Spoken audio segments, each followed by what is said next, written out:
আসসালামু আলাইকুম। কিয়ামতের নিদর্শন প্রদর্শন করছে পবিত্র দেশ সৌদি আরব। গত 13ই নভেম্বর সৌদি আরবের রিয়াদে একটি কনসার্ট অনুষ্ঠিত হয় এবং সেখানে কাবার আদলে তৈরি করা হয় মঞ্চ এবং সেটির সামনে অশ্লীল নৃত্য থেকে শুরু করে অশ্লীল ফ্যাশন শো সহ এমন কোনো অশ্লীল প্রোগ্রাম নেই যেটা সেখানে উপস্থিত করা হয় না। এবং সেই অনুষ্ঠানে জেনিফার লোপেজের মতো অশ্লীল শিল্পীরাও গান প্রদর্শন করেন। সৌদি আরবের মতো পবিত্র একটি দেশে কিভাবে তারা এরকম অশ্লীলতা ছড়াতে পারে, যেখানে আজ থেকে মাত্র 20 থেকে 25 বছর আগে সৌদি আরবে যেগুলো মানুষ কল্পনাও করতে পারতো না, বর্তমান সময়ে সৌদি আরবে ঠিক সেই কাজগুলোই করা হচ্ছে।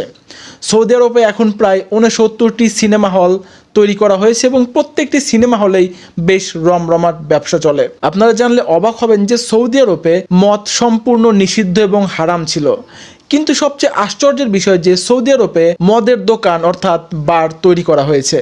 যদিও সেটা এখন পর্যন্ত বিদেশিদের জন্য উন্মুক্ত, কিন্তু কতক্ষণই বা সেটা বিদেশিদের জন্য উন্মুক্ত থাকবে?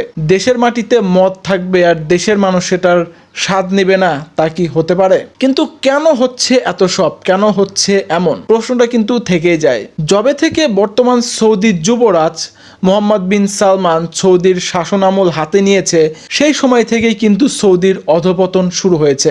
সৌদিতে একটা সময় মানুষ অশ্লীলতা চিন্তাও করতে পারতো না। সৌদিতে একটা সময় মানুষ সিনেমা, হারাম গান, হারাম ফ্যাশন শো এগুলো চিন্তাও করতে পারতো না, কিন্তু বর্তমান সময়ে সৌদি আরবে এইসব হারাম কাজ অহরহ বেড়ে চলেছে এবং এগুলো বাধা দেওয়ার মতো কেউ নেই।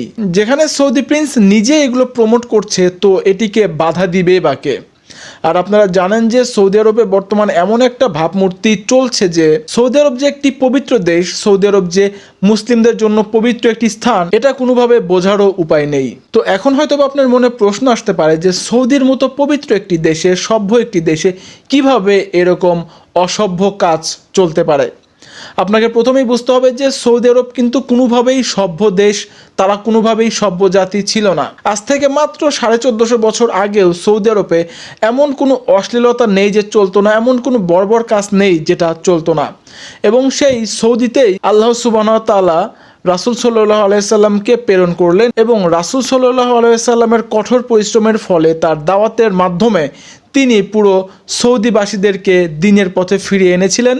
রাসূল সাল্লাল্লাহু আলাইহি সাল্লাম সৌদিবাসীদেরকে ইসলামের পথে ফিরিয়ে নিয়ে এসেছিলেন এবং তাদেরকে একটি সভ্য জাতিতে রূপান্তরিত করেছিলেন। কিন্তু রাসূলুল্লাহ সাল্লাল্লাহু আলাইহি সাল্লাম চলে গেছেন প্রায় 1400 বছরেরও বেশি সময়। তো এখন সৌদি আরবের ভাবমূর্তি চেঞ্জ হবে, এটাই স্বাভাবিক ব্যাপার। কিন্তু আশ্চর্যের বিষয় এই যে মুসলিম একটি দেশে তারা বর্তমানে যেগুলো কর্মকাণ্ড শুরু করেছে, তাতে কোনোভাবেই আপনি বুঝতে পারবেন না যে এটি একটি মুসলিম এবং পবিত্র দেশ।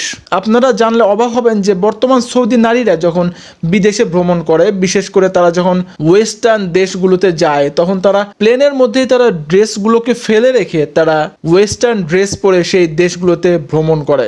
বিষয়টা কিন্তু আসলেই আশ্চর্যজনক। এবং আরও একটি আশ্চর্যের বিষয় হচ্ছে যে মধ্যপ্রাচ্যের আরও একটি দেশ ফিলিস্তিন, যেখানে মুসলিমরা দিন রাত মার খাচ্ছে, মুসলিমরা দিন রাত ক্ষুধার জ্বালায় মারা যাচ্ছে, সেইখানে প্রায় পাশাপাশি দেশ হওয়া সত্ত্বেও সৌদি আরব কেন তাদেরকে নিয়ে চিন্তা করে না? সৌদি আরব কেন তাদেরকে নিয়ে কোনো কথা বলে না? সৌদি আরব কেন তাদের পক্ষে থাকে না? এটা কি আপনি জানেন? হয়তো বা জানেন না। কারণ সৌদি বাদশাহ মোহাম্মদ বিন সালমানের ইসরায়েলের সাথে বেশ ভালো একটি ঘনিষ্ঠতা রয়েছে এবং সালমানকে সুকৌশলে নারী নেশায় মগ্ন করে রেখেছে, যার ফলে সালমান চাইলেও তাদের বিরুদ্ধে কোনো কথা বলতে পারে না। তো এখন কথা হচ্ছে সে হয়তোবা তাদের পক্ষে কোনো কথা বলতে পারে না, কিন্তু সে চাইলেই কিন্তু ফিলিস্তিনদেরকে খাবার দিয়ে সাহায্য করতে পারে। যে সৌদি আরবেই কিন্তু বর্তমানে বিশ্বের সবচেয়ে বেশি খাবার অপচয় করা হয়। তারা হয়তোবা খেতে পারবে 1 কেজি, অথচ তারা পুরো একটি গরুকে রোস্ট করে নিয়ে বসে পড়ে এবং সামান্য কিছু খাওয়ার পরে সম্পূর্ণ খাবারটি তারা ডাস্টবিনে ফেলে দেয়।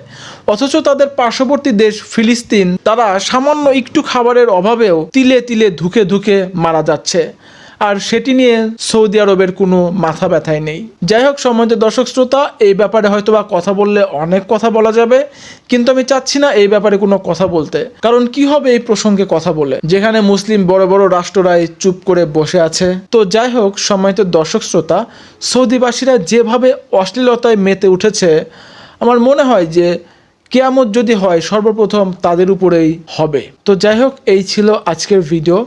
এতক্ষণ আমাদের সাথে থাকার জন্য সবাইকে অসংখ্য ধন্যবাদ। দেখা হবে পরবর্তী ভিডিওতে। সেই পর্যন্ত ভালো থাকবেন, সুস্থ থাকবেন, আমাদের সাথেই থাকবেন। খোদা হাফেজ।